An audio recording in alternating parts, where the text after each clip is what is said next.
Rollo, first of all, thank you so very much for the shout out and our 200 subscriber channel. We were not expecting that.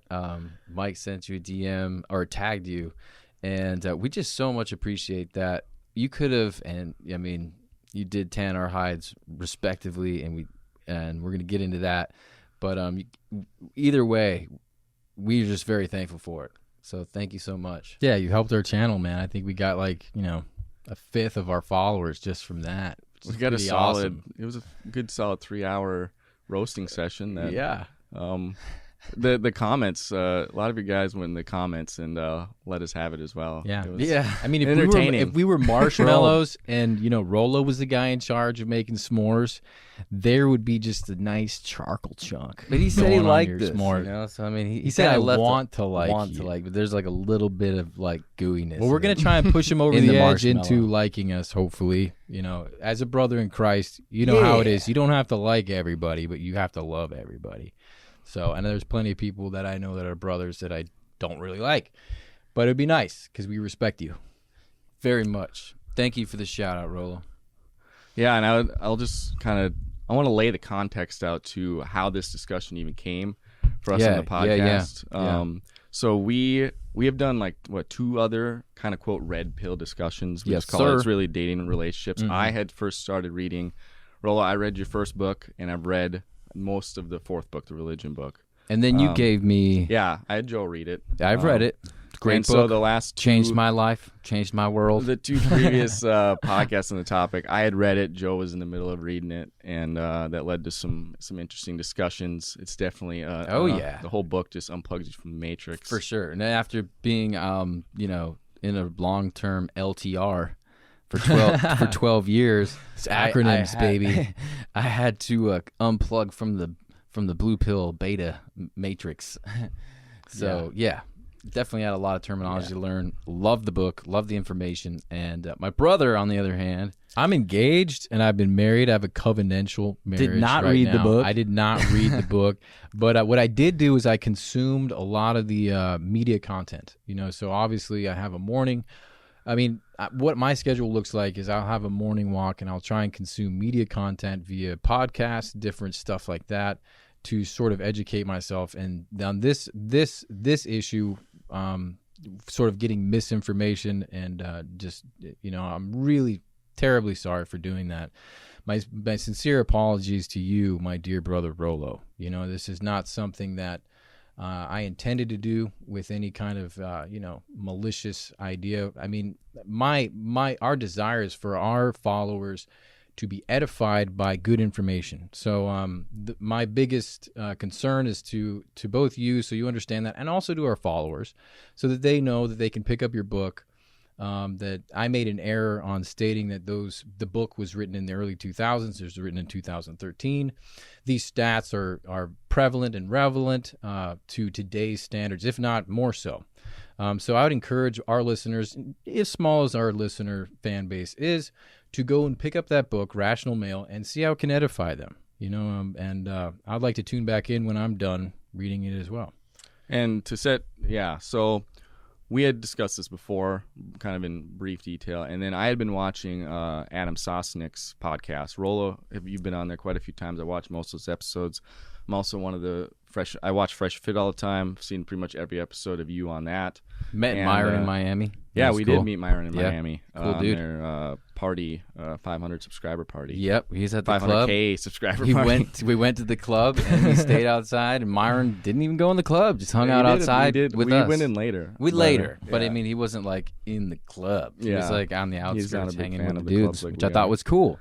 That was cool of it. So then this new one came on the scene. It was clickbait title from Adam is like heated debate between Ruslan and Rollo on like marriage, and I hadn't heard of Ruslan before.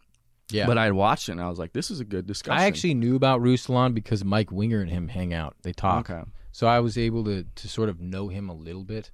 Yeah. But that was definitely a clickbaity title. I mean, as soon as you... And Mike's definitely the gateway to all this kind of stuff. Mike is... Joe and I did not have any idea about any of this stuff in the ethos of, influencers and all that stuff. We had no idea. No. I sent that podcast around to them.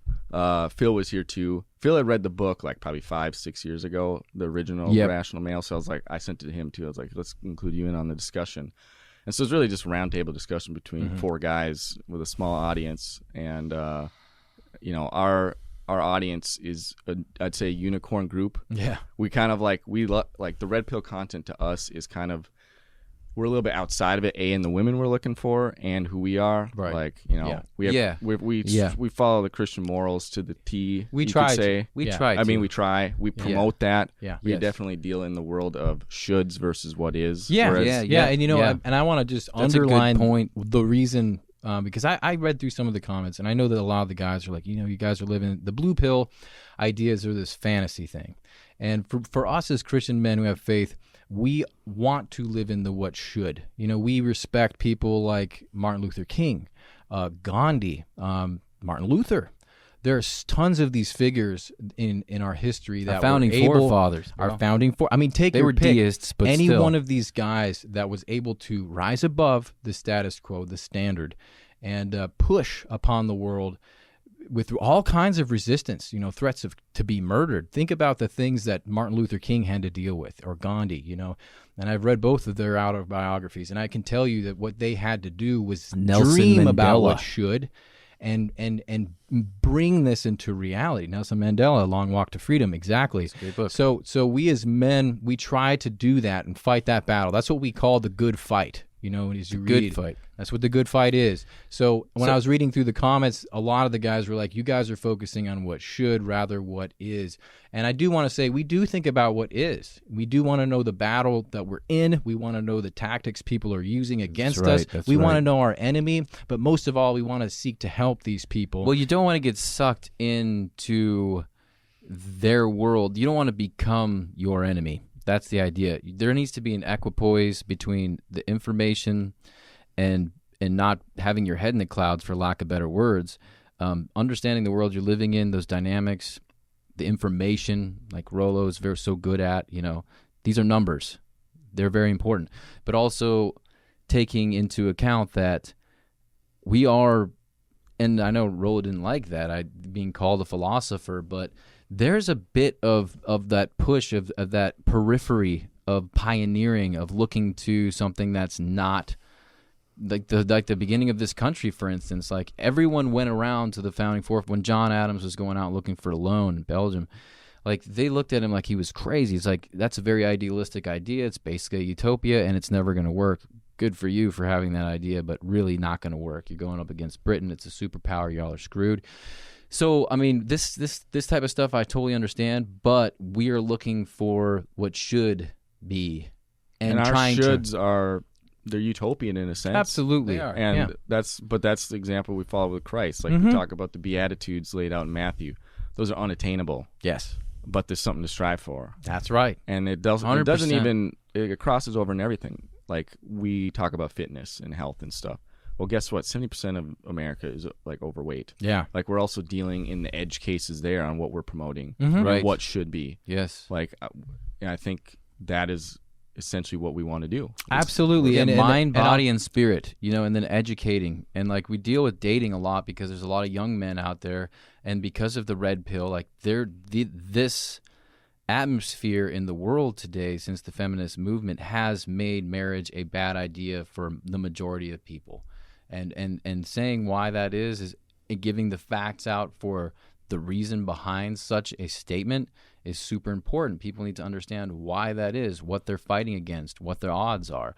However, it's also what we are striving for is finding that needle in the haystack and not becoming the world that we don't want to become ingrained with. Well, and I think one thing the red pill does is it paints such a poor picture on it and doesn't shed light onto like the quote, we could say, wins or the good stories. Like, I grew up in a pretty unique environment. Like, people are going to say it's unicorn environment. Well, I went to 10 weddings when I was 21. Young Christians getting married together at young ages. They're all living traditional lifestyles. They're my age now, 29, 30, got like 3-4 kids. That's great. And they're living, no one's divorced that I know. Like none of them are divorced. They're all, doing it. Quote, I would They're say winning. right. They're winning. Yeah. They're in reasonable shape too. They're not like big old slob. And they got good, like these guys got great careers, and it's like they have hobbies. They have families. They show that this wasn't like one or two of my friends. This was like the majority of people I knew from when I grew up.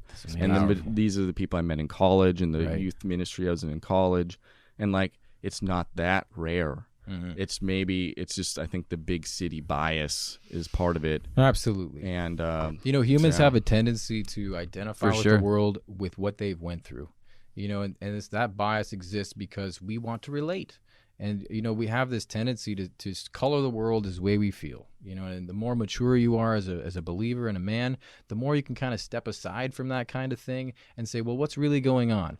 And the background to what's really going on for us is trying to edify and help people who are stuck in bad positions. Right. So what I was able to sort of understand more of was the kind of people that listen to Rollo, and I have a lot of respect for you guys. I understand you've been kicked around. A lot of you guys have been absolutely done damage by not having enough information, A, B, dealing with people that are trying to hurt you, and then C, going to church situations and places where people act like they're caring about you and then undergoing more pain, more harm.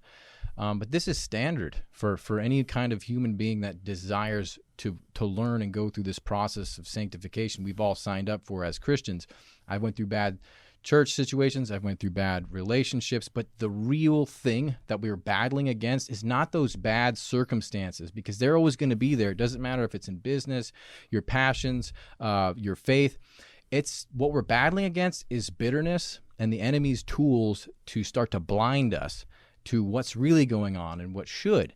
We don't want bitterness in our life. We don't want to color the world black. We want to try and rise above these things and heal. And God's the only one who can do that for us. So we have an open mind when it comes to listen to these stories and learning from these men, because the more they're able to share that stuff without the end game just being bitterness and sort of throwing the negative stories around and perpetuating this sort of unease, is that the end game is that we grow from it, we heal from it, and we get something better. Yeah, because so often, like when you hear all these facts, and like Rollo, I know you say you don't give prescriptions, but like if you're raised with facts, only facts, and a lot of them are dark because the majority of this world, I mean, let's be real, it's ruled by the Prince of Darkness, and it has been, and good men are very rare, and they're very tough. And they have to go against all odds, and they're always told that it's never going to work and that they're idealistic. And they push past that, and thank the Lord for them, because we wouldn't be where we're at without those guys. Like you said, Rollo, which I thought was very interesting, that in the podcast with Ruslan that no one really paid very much attention to, but you were like, monogamy, or what was it called? Yeah, monogamy is the bedrock of Western civilization, right? Yeah. Is that right? Okay, so like that's a huge statement, like that's massive. The Western world is the free world. Absolutely. Like let's take more like that. When you said that blew my mind, and I think it's like we don't want to exculpate ourselves from virtue because the world is filled with deceptions. We want to use those tools, but we don't want to exculpate or take ourselves out, give ourselves an excuse and resign virtue, to vice. I don't want to see people do that. I don't want to see people do that. I think our goal too with these conversations is we've had a lot of offline conversations on Rollo's book, number one, and the other Red Pill content. And this stuff's very real. Yeah. And it matters. It does. And what do we do with it as Christians? And what prescriptions can we provide us? We deal in shoulds. Yeah. So how do we navigate it as Christians? Yeah, I want to add something into that. So a lot of times when you go to church, people will say, do this because it's going to make your life better. So you forgive others because your life will be better. And what we need to really understand is the motivation for doing things is obedience to God, because we want to glorify Him. There's a humanism that has crept into church, okay? And it's saying that if you do these things, your life will be better. You'll have a big bank account, sort of the prosperity gospel. We're not there to do that for you guys, because a lot of the prescriptions that we might give won't give you this perfect life. God does not guarantee every single person a wife or a husband. He doesn't guarantee these things in the form of like your life is going to be this, American dream life. We as believers want to be careful when we're telling you guys our prescriptions, because if you're obeying God and you're walking down the path that he has made for you, a lot of the times you're going to deal with the founding fathers' persecution. You're going to deal with the pushback of the world and Satan's attacks on who you are. But what you have to really have are eyes for eternity, that you're not rating your life's value and what you can get now. You're saying, I'm making sacrifices now because I'm obeying God for his glory, not for myself, so that I can glorify God into the eyes, what I say eyes of eternity, into heaven, into that space of eternity. That's where we have to sort of rise above just this fleshly man and become the spiritual beings that God intended us to be. That's where the true power is, because then you can do all these prescriptions. You might not get the wife, you might not get the house, you might not get the car, you might not have all these things that the world's trying to offer you as a distraction from what God wants from you, because you make a sacrifice, you go through these hard periods of trial, tribulation, but that's where your manhood, as God wants you to find, is. And I want to put so answering your question about that's why I say I just want to finish that by saying that's why our prescriptions sometimes won't yield that American dream thing. For sure. And that's a lot of the modern church, and that's the modern church, the progressive church. But to answer your questions, like there's an equipoise between these two things.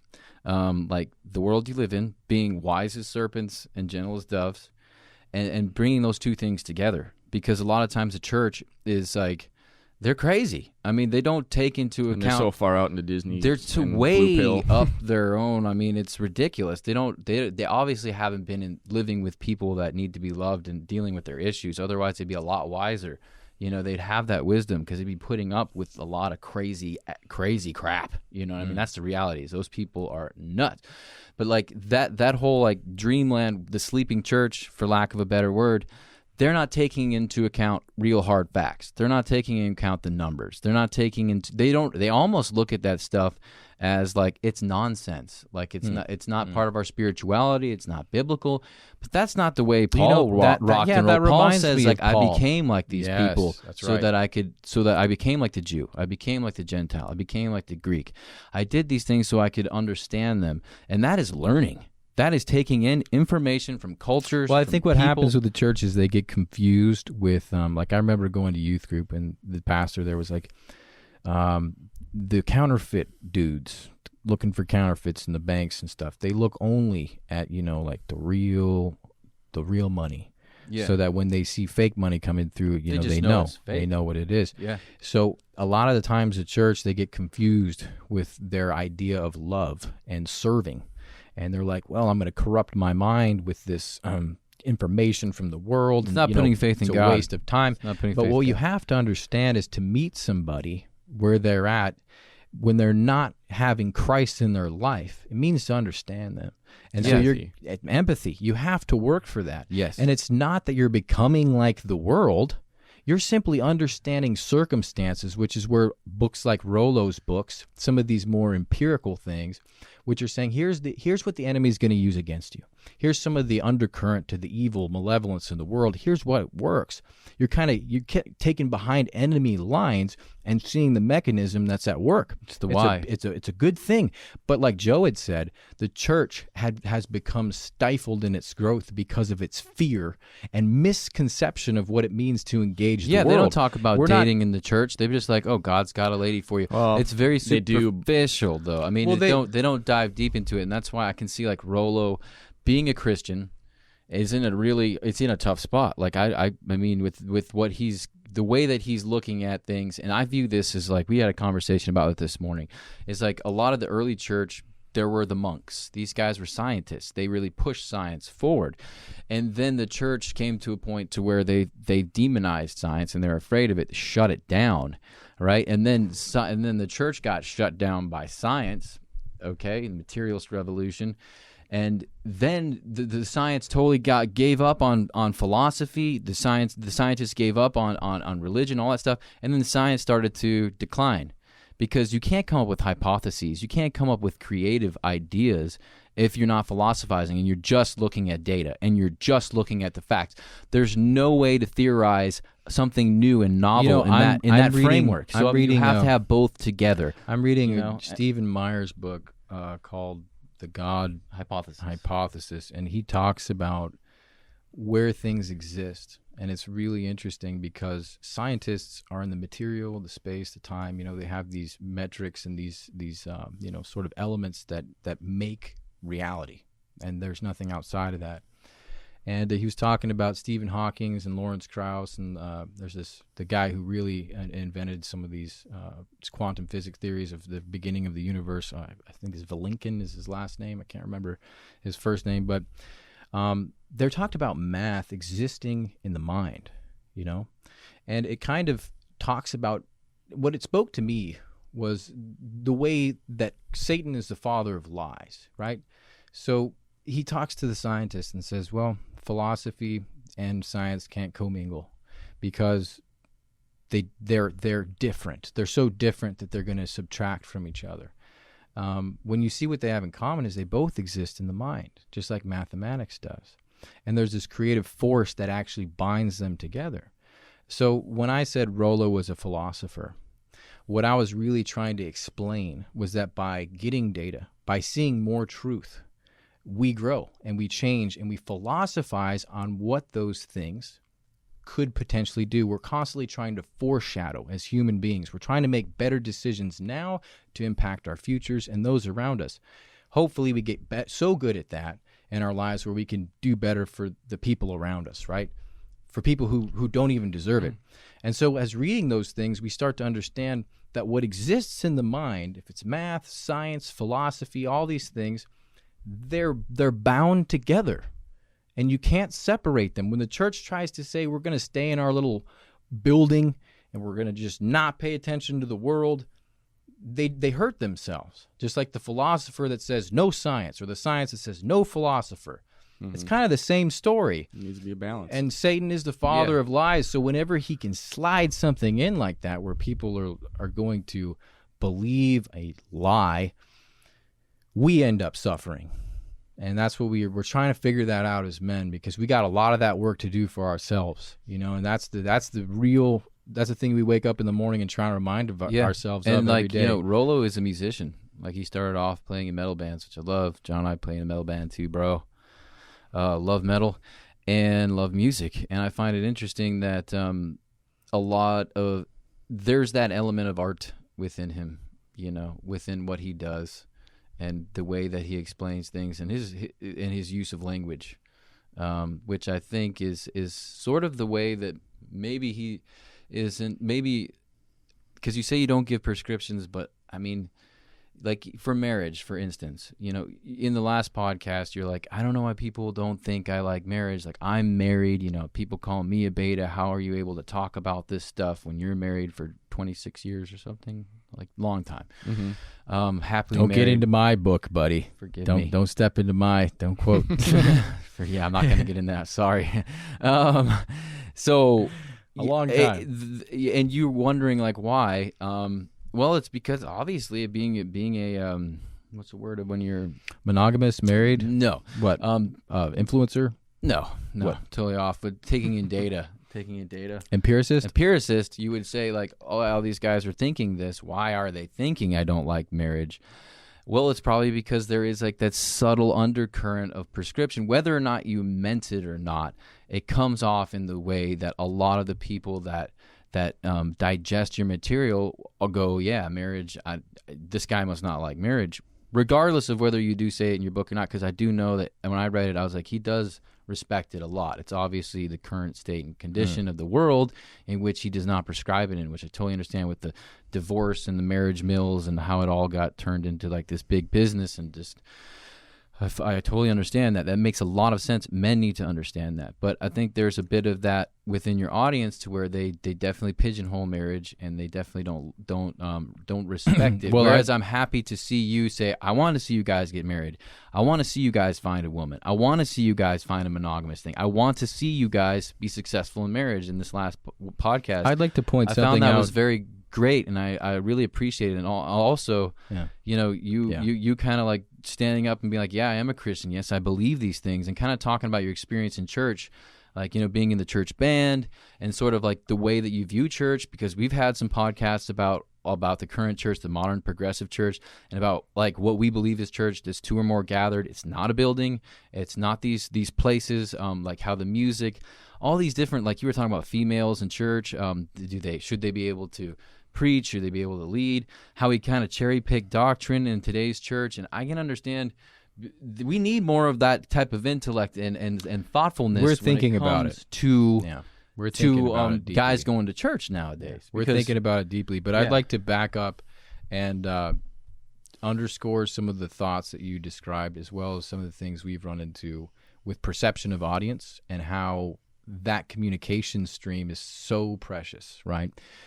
So, and I'll try and tie this in with a little story of myself, but the feedback that we get, the marginal feedback, you know, and you're talking about the different sorts of audiences, the audiences that sort of fall into line with your precepts and precedent and principle, whatever. And then you have the other people, which are kind of the critics, right? So you can kind of distinguish between the two, and you're getting feedback from both sides. So one side's saying, this is what I hear, another side's hearing, this is what I hear.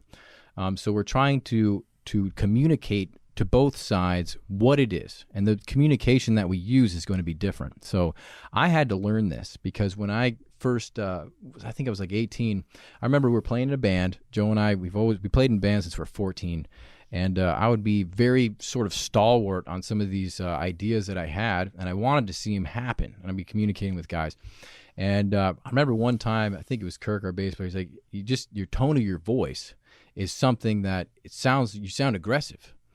And I've heard this before. My mother's told me, my wife's told me, and it's like the way that I was saying something. And Mike brought this up, you know, like well, yeah. Myron always says on Fresh and Fit, like the girls will get mad at him for the way he said it, but not actually what he said. The tone and stuff matters more than indirect the content. Communication, right? That tacit expression, the inflection, all these things, because we know we can sort of. As men, as people, doesn't matter as men, we can sort of, you know, put a facade on our words, basically say, I love you. And the way we say it, it's like, I freaking hate you. Yeah. You can say it that way. People can do that all the time. And it's not something where you're being sincere. So what I'm trying to say is, I'm backing up here, is I'm saying to Rollo, something I've encountered in my life is where you're getting a lot of feedback saying something. This is where the empiricist comes. Is like, if you're getting a lot of feedback, it might be the way you're saying it. It might be you have to have a sort of a preface to when you're describing things to say, and we've run into this tons of times in our podcast, you know, where it's like, I should say this, that, and the other before I go into my point, so that my point doesn't get slammed out of context, right? So that I can be better understood. And so we gather this information based on the response and the feedback we're given, so we can better align ourselves to help the people we're listening to, or they're listening to us, and express these truths that we have more precisely.